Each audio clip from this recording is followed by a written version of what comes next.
Welcome back to Fragrance Friday. So today I'm doing a video that I've been wanting to do for a while that I'm really excited about. This is common misconceptions about fragrance.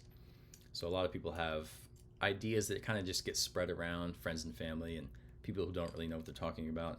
But people accept these things as like common knowledge, but they're not true. So I'm just going to jump right into it. First one is that concentration does not equal strength. So if you'll notice with fragrances, they'll say things like eau de toilette, eau de parfum, parfum. And yes, these refer to the concentration of the fragrance oil to the perfumer's alcohol. But this does not necessarily mean that the eau de parfum is stronger than the eau de toilette. Sometimes it is, but sometimes the performance could be the same, the strength could be the same, or it could even be less. The thing about these concentrations is that they're arranged, so they kind of overlap a little bit, and they don't, necessarily, it's not that if you buy the parfum, you're getting a super strong version of it. What actually happens is that these are sort of different versions of the fragrance, so it's not just a higher concentration of the eau de toilette. If it's a parfum, they're going to change the notes, they're going to change the composition of it, and it's going to smell different. Different notes are going to come out. It'll of course be similar, but a lot can change, and it depends on each line. So the parfum of one type of fragrance might smell really similar to the eau de toilette, but then with another one, the parfum smells completely different. So you just have to, understand that it's not going to be the same. Next one is that notes are not ingredients. This is one that you just hear people say a lot. Oh, it has vanilla in it. It has rose in it. It has, whatever else in it, cinnamon in it. That's not what the notes are. The notes are marketing. So sure, they'll kind of hint at, oh yeah, this does smell like this. But what fragrances are made up of is mostly aroma chemicals. So you might have something that has ambroxan as the ingredient, but the smell is of like aquatic, or ocean, has an ocean smell. They're not actually putting seawater into the fragrance. They're using a chemical molecule that reminds you of this thing. So, and if you look at some notes, like they're pretty crazy. They're obviously not putting those actual things into the fragrance. I remember I saw one on Fragrantica, and one of the notes was like lava. So obviously there's no lava in the fragrance. They're just using that to kind of, oh yeah, this smells like, whatever. I don't know why you'd want to smell like lava though. So yeah, notes are just a marketing thing. Some fragrances have a list of like 20 notes. Some have only 1 or 3 notes. It just really depends. Some notes are just completely incorrect. So I don't have a full bottle. My sample is somewhere over there, but Montal wood and spices, the notes are all wood and spices, but then you smell it and it's like, it smells super flowery and floral, but they don't list that anywhere. So don't always trust notes. Don't buy fragrances just based on the notes. Notes are just, it's like a description. It's like, an advertisement for the fragrance. It's not going to be what's actually in it, and it's not even the entire like full description of the smell itself. Let me think of an example. I feel like I had one. Yeah, for me, like, I only have a sample of it. I'm gonna get a full bottle, but Initio Side Effect.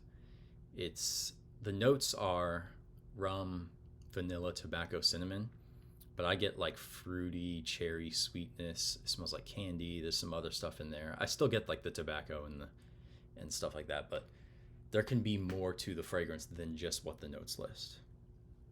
Next one is that I'll just go over kind of in general masculine and feminine fragrances. The first thing I want to say about them is that that's just marketing. So there's fragrances that are marketed masculine, but that are actually maybe unisex. So an example that comes to mind is Parfums de Marley Layton. A lot of women are like, oh yeah, I'd wear that.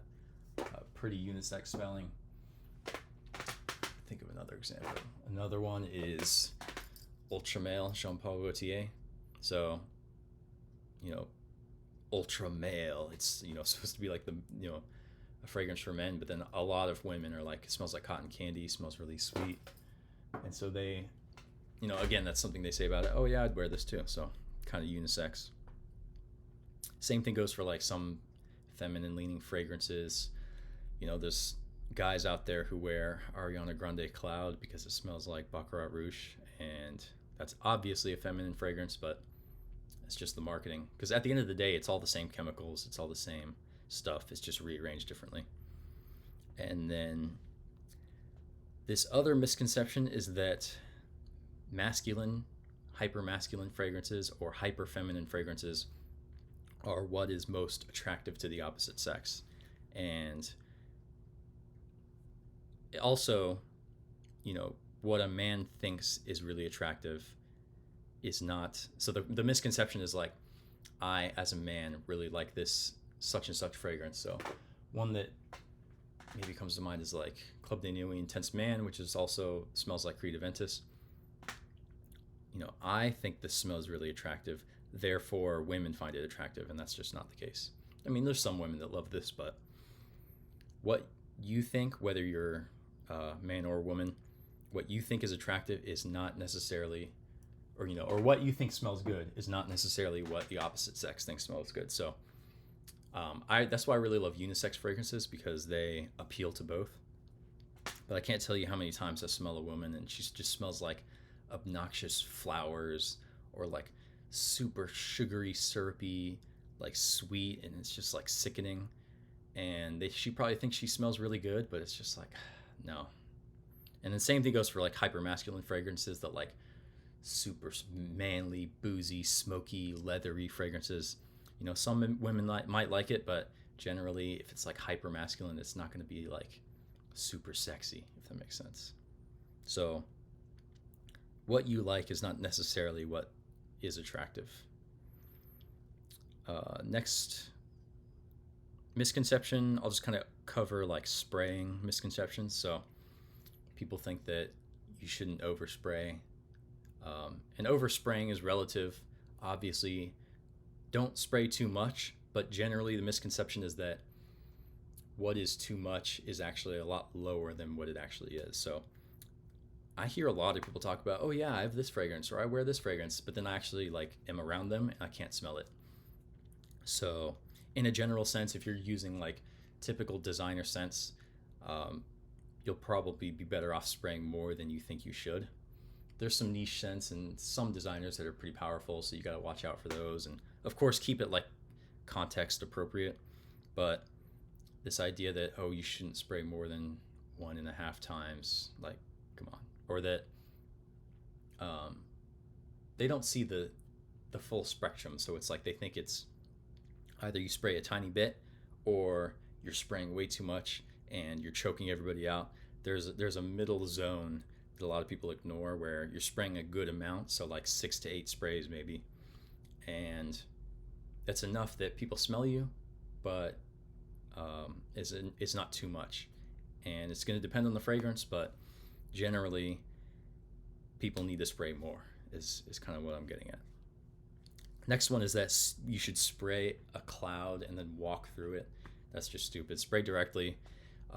If you're worried about like endocrine disruptions, spray on your clothes. It'll also last longer in your clothes. If you spray on your skin, it's going to interact with your skin chemistry. And it's going to smell maybe a little different or better or whatever. So it kind of just depends. But it's just a waste of fragrance to spray it through the air. Just spray it directly. That's the whole point of it. The reason people do this is because they want to do like one spray and then walk through it so it covers them. That way they don't have to spray as much, but no one's going to smell you. You're just wasting it.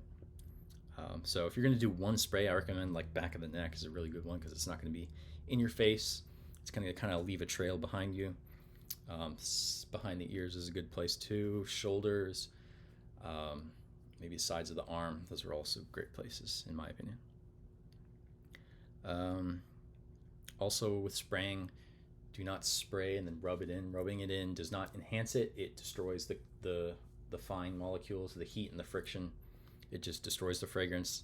It'll make it last not as long, but it also can even ruin it and make it stink. And so, yeah, last one is going to be that fragrance costs too much.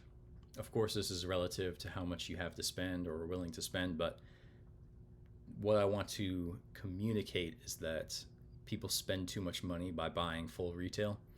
So there's sites online that just offer fragrances at a discounted price. So I recently got one that was $150 cheaper than if I had bought it in a department store. So places, not like sponsored or anything, but aurafragrance.com, fragrancebuy.ca, those are my two favorites. There's also like Fragrance X and some other ones. So just kind of look around, look at what's reputable. There's probably going to be a lot of discussions you can find online where people kind of discuss what is reliable, what's authentic and legitimate, and you can get some pretty good discounts, half off or things like that. So just wanted to get that information out there. Not a lot of people realize that those sites exist. A lot of people may know about Fragrance Net, but their prices really aren't the best compared to some of these other ones. So shop around, look for the best deal, and go with that so you don't have to pay full retail. So that's it. Those are all the fragrance misconceptions I could think of today. If you have any more, leave them in the comments, and I'll see you next week.